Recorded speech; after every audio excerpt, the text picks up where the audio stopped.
You know Berserk. You know it already. You know this, and maybe even something like this. Ooh, wrong video. I hope you don't know that one. But do you know Berserk's most important character? A character so fundamental to the story of Berserk that without it, Guts wouldn't even have met Griffith, let alone survive the eclipse. A character so necessary that they embody the soul of Berserk better than most arcs.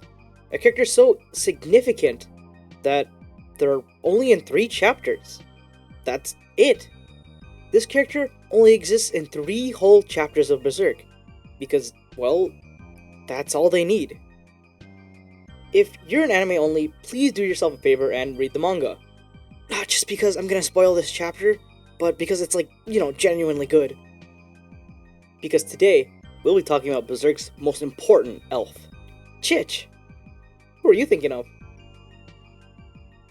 Berserk is a lot of things. It's beautiful, it's gory, it's epic, it's devastating. But there's one thing that it isn't. Perfect. Berserk isn't perfect media. One of my favorite things about Berserk is that it constantly improves itself over time. The most common critique of Berserk from new readers is the frequency of women being SA'd, or used as sexual props. And let's be completely honest, it's not wrong. Early chapters of Berserk delight in the act of assaulting women. And it's not like Miura didn't know how to properly portray an assault of that nature, because, well, it happens to Guts. And it's treated with some sense of respect. Unlike when it happens early into the chapters of Berserk with regard to women, instead, we're leering at the women alongside the person doing the assault. It's fan service of the worst kind. This is a legitimate critique of Berserk, and it follows that early Berserk is a bit too edgy and dark for the sake of being sick and twisted. And I can already hear the comments. Darnell, actually, when I read John's Super Isekai Murder Revenge Party, he does so many crazy things to people that have wronged him in the first chapter, and only the first chapter, that it makes Berserk look like it's for children. If you think that's dark and edgy, you haven't seen anything yet. Yeah, okay, buddy. If your image of Berserk is one that's a dark fantasy where the main character loses everything, and then goes on a revenge suicide mission, then I'm sorry to say that this video just isn't for you. If you've read Berserk, you know that as the story progresses, that Berserk somehow switches gears. Was it an edgy dark fantasy story at first? Sure, you could argue that. But now Berserk has changed so much and is more of a generic fantasy story. And I love it. There's magic witches and fairies with hidden societies. Guts slowly learns to open up to other people and realizes that he can't survive without other people's help. It shifts from giant demon men with naked women on pikes to Guts saving a city with his team of outcasts, as he learns to control his emotions and cherish those around him. Berserk was once described to me as a medieval world that's being turned into a fantasy world from a JRPG. Griffith is slowly amassing his army to take over the world through his charm and wit, like a demon lord, and Guts, meanwhile, is navigating this new world and all of its challenges with his friends, like a hero. Berserk is the birth of a fantasy world, happening right in front of our eyes, slowly. So then you might be asking, okay, that's all well and good, but where's the elf? You know, the one from the beginning of the video that you promised? Chich? Where's she at? What does the shift in themes and goals of Miura have to do with this one elf that, I remind you again, Darnell, is only in 3 flashback chapters and we never see her again? She has everything to do with this. We find a child Guts in a jail cell. He's been betrayed by a fellow captive, an old man he'd opened his heart up to. Guts has had a hard life. It's not easy for him to trust people, but the old man did it. He got Guts' trust. Thinking that by helping him, they could escape together, he's been duped again and left holding the bag. Once again, Guts has been betrayed. It won't be the last time, and now he's become some kind of pawn for some random nobleman. He's to fight the nobleman's son, and lose on purpose so that they can feel good about themselves, and by lose I mean die. Guts is trapped in a cell to be weakened and then killed, meant to die the same way he was brought into this world, all alone. All alone in that cell except for a single flower, his only cellmate. Guts' presence stopped a rat from eating the minuscule little flower and saved it. Guts, on the edge of his deathbed, sees a little elf hiding behind the flower. Thinking it nothing more than a fever dream, he speaks to her. Guts is still a child. He doesn't even know what an elf is yet. This is the first ever supernatural encounter he's ever had. Why would he believe it's real? It's decades before he even meets Puck. The little elf tells Guts that she's the spirit of the little flower in the cell, and Guts, believing there's nothing else to do, converses with her. She tells him her name is Chich, because that's what a rat once called her. She, living only in the cell, uses made-up words to describe things she's only ever seen. She also has names for things like sunlight and its energy, or darkness. Basically anything that's harder to understand than human and flower. Guts asks her if she can help him, and she does. She brings him water and heals him slightly. If you know about fairies from Puck, you know that fairies can heal at the cost of themselves. If they go too far with healing, it can damage themselves. This little elf heals Guts while they talk. She tells Guts that she likes the sunshine, but she also doesn't. Because when there's sunshine, then that also means then comes darkness. She tells him that she's all alone in this cell. Besides maybe a human on death row here or a rat there, she's all alone. Not even another flower to keep her company. Guts sees her as a hallucination, a form of his weakness being manifest in front of himself. And then he does it again. He trusts. He tells Chich that he saw flowers like her blooming outside the castle, and that once he gets out, he'll take her to them. Chich is delighted by this. She makes him promise and then promise again. She tells him she'll heal him so good that he'll be moving even more than that rat did.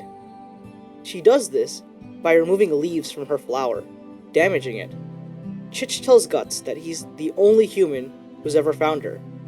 And she's right. Guts is the only human who ever has or ever will find her. Guts wakes up and all of his wounds are healed, but Chich isn't anywhere he can find.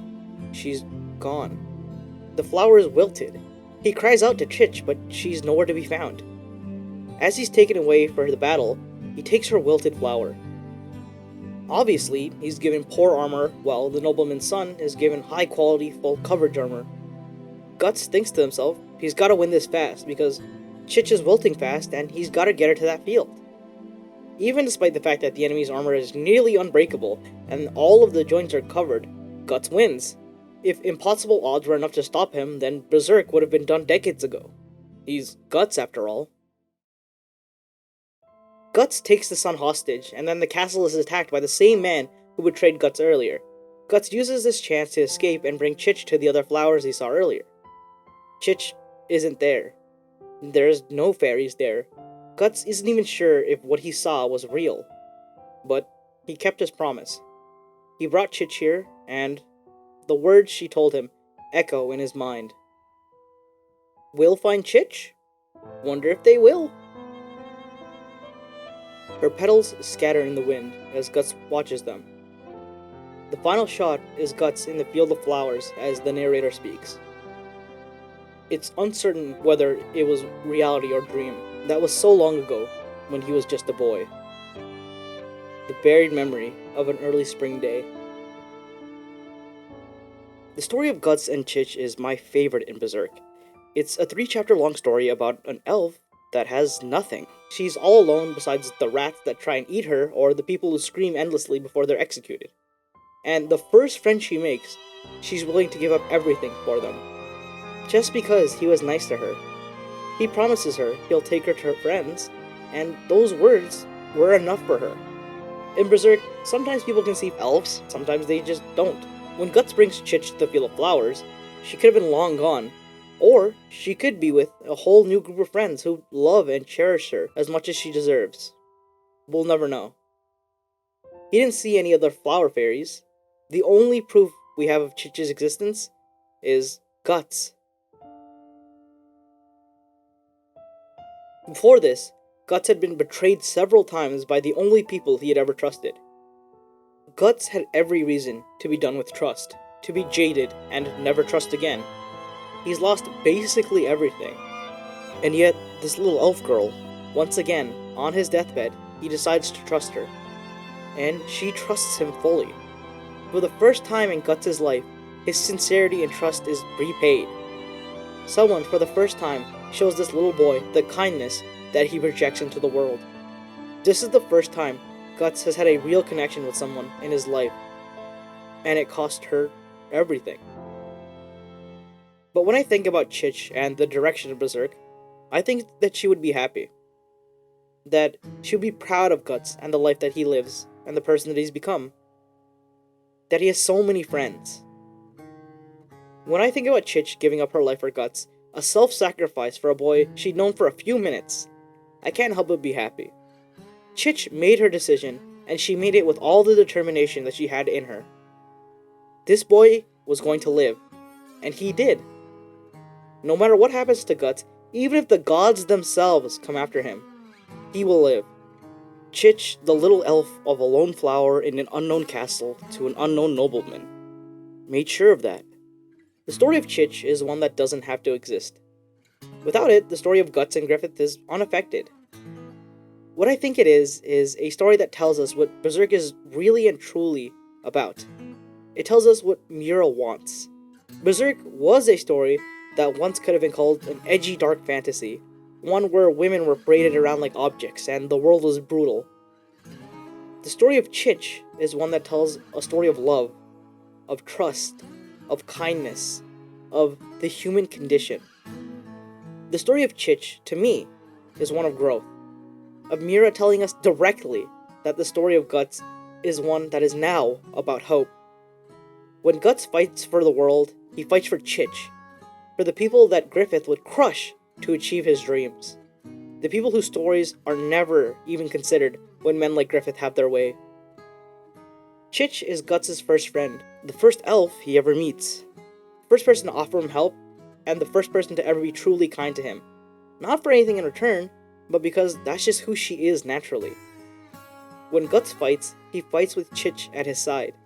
Not because she healed him, but because she gave him the one thing that's kept him going for this whole time, for all of these years: hope. This was the story of a little boy and the elf who became his friend. Thank you so much for watching. Subscribe for more content like this, and I'll see you in the next video. Bye-bye!